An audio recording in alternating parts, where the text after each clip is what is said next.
So here we are, the end of October, with Eric Boissneau at Chateau Tessier.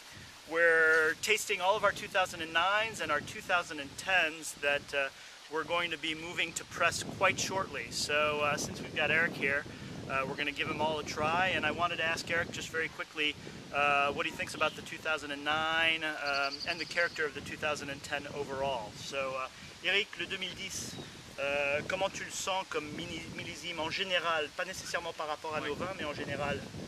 C'est un millésime qui a subi un été très sec, très beau et très sec, pas très chaud mais très sec, ce qui a permis d'avoir des raisins de petite taille, très concentrés. On a des vins qui sont très riches en alcool, en couleur, en anthocyane et en tanin. Bien sûr, les degrés sont élevés, puisqu'on a plus que l'année dernière encore. Et c'est des vins qui sont très mûrs, en même temps tanniques et un petit peu acides, ce qui fait qu'ils ont une tenue qui à mon avis, ça va faire des vins à mon avis qui seront moins opulents que les 2009. C'est des vins qui seront plus classiques finalement que les 2009, parce que cette acidité est présente que l'année dernière. Et nos clients qui rentrent dans les questions de fermentation, etc., qui rentrent dans le détail, est-ce qu'il y a eu un traitement à avoir dans la cuve qui était différente par rapport au 2009, par exemple par rapport à l'extraction? Pour l'extraction, on a été plus léger que l'année dernière parce que justement il y a beaucoup d'alcool qui est extrait déjà pour nous simplement les tanins, puisque l'année dernière ça dissout davantage de tanins. Et puis parce qu'on a cette richesse qui est déjà là naturellement. Voilà. Exact.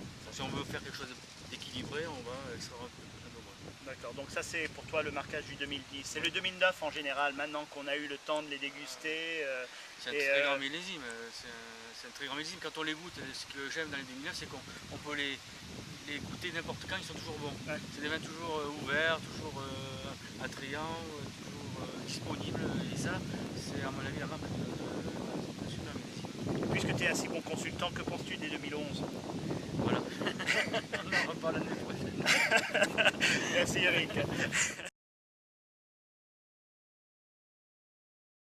We're almost done with our fermentations for the 2010s, and Eric and Cecilia and a couple of Eric's colleagues have come in to taste not only the 2010s that are still in fermentation or finishing their fermentations, but also to give the 2009s a go with the chief winemaker here, Neil White.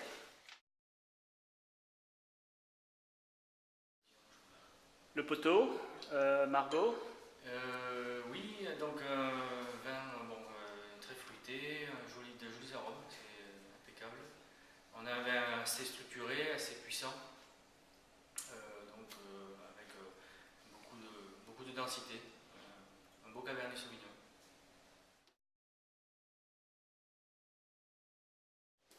Caballeran a l'air de nous impressionner là. Qu'en penses-tu? Oui, parce que c'est un style de vin, finalement c'est une parcelle qui donne des vins assez élégants sur le Cabernet, pas du tout austère.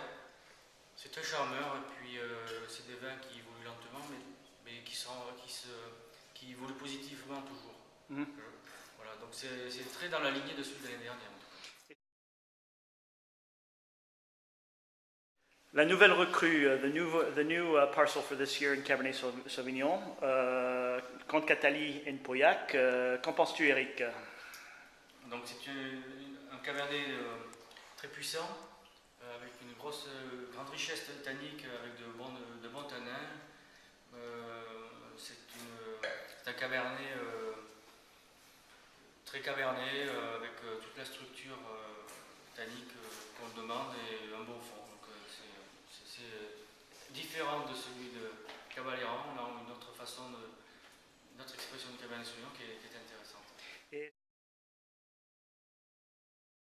Donc c'est un vin assez floral sur son aspect aromatique.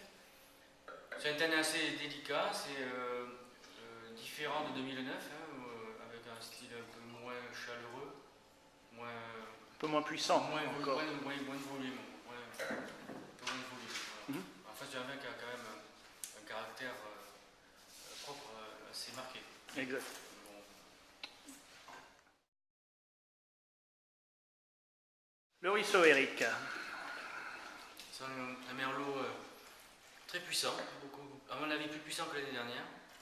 Bon, il a encore un petit peu de sucre, sa fermentation va se finir. C'est un joli merlot, je pense aussi. Donc, qui a une belle matière. Ouais. Ouais, je suis d'accord. Intéressant. Paraît bien.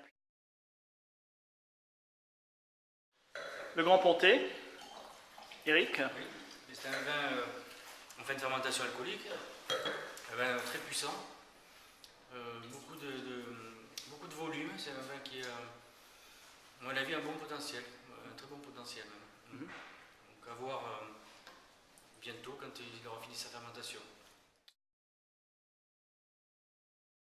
Là, mais en termes d'écoulage, l'idée entre vous, c'est qu'on Maximum pour semaine, en fait, ça va faire ça quoi, à peu près.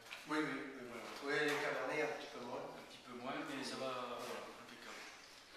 Donc on démarre début de la semaine prochaine. Oui. D'accord. Sur l'ensemble, tout sauf le ruisseau. Et Grand Pontet et l'abri. Le ruisseau, on va voir, j'aimerais bien que ces sucres se terminent. Mais dans le cas contraire, je crois qu'on va écouler quand même. Oui, c'est ça.